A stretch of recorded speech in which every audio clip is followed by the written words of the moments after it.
Namaste.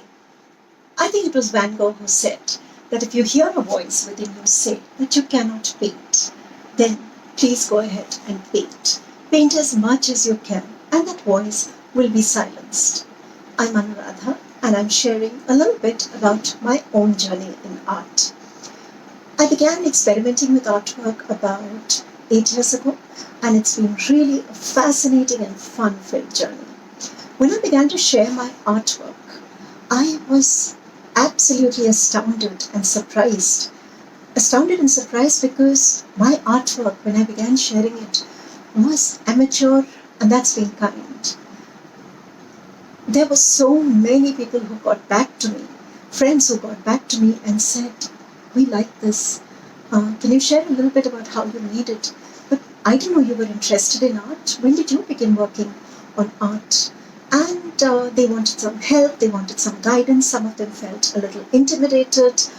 They were not sure, where and how to begin.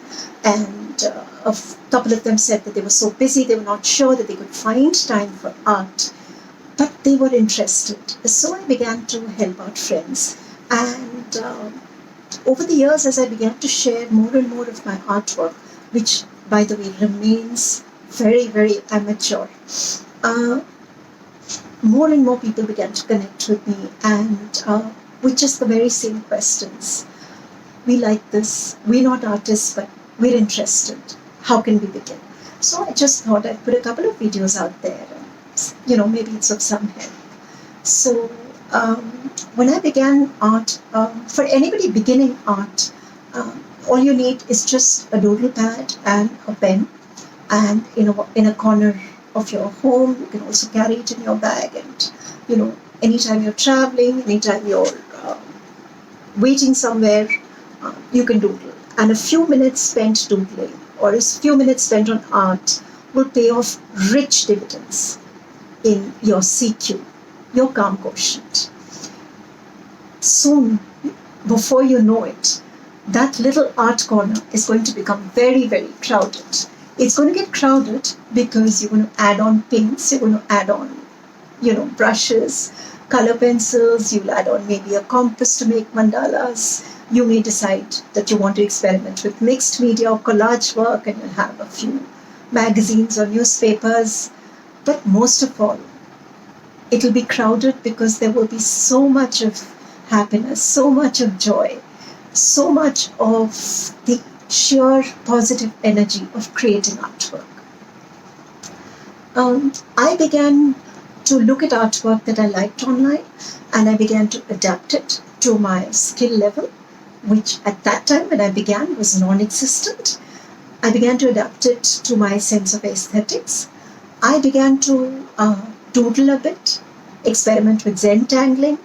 I began to experiment with lettering, and I lettered the names of family members, and I doodled inside them.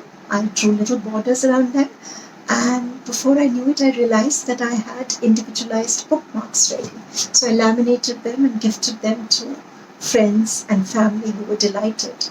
I began to make little handmade cards and gift them. There's a lot of interesting and fabulous videos out there to help us, and I made full use of them. I learned about something called inchi cards, which are cards which are about 2 by 2 or 3 by 3 inches.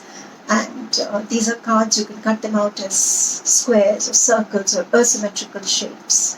And you can cut out maybe 7 for a week and keep them on your table with a pen by its side. And each inchi card takes about 5 or 10 minutes to work on, depending on how complex you want the design to be.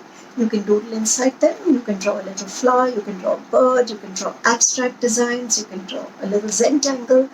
And each inchi card takes only 5 or 10 minutes, and it's easy to complete. It makes our target non-threatening and very achievable. And once you have 7 and 14 and 21 inchi cards ready, as my friends tell me, because they said we targeted 1 inchi card, and we were so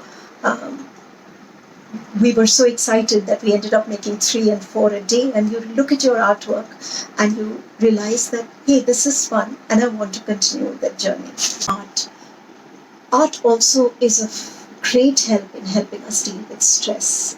We're all often bogged down by trying to work through challenges that we have, both trivial and more serious issues.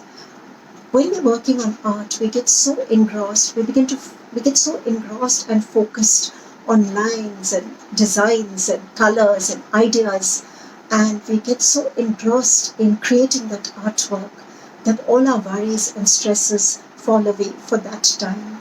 And when the artwork is completed and we come back to look at our challenges, they appear far more easy, and we're looking at them with new eyes, and maybe some of them, those challenges aren't there anymore, they vanished because you're just looking at them from a happier space. Was it Picasso? Yes, I think it was, who said, learn the rules very well, learn them very well so that you can break them like a professional, break them like an artist. So go out there, throw as much color as you can at the canvas of life. Throw your joy, your laughter, your stresses, your sadness, your problems. Throw all that color at the canvas of life and live life in color.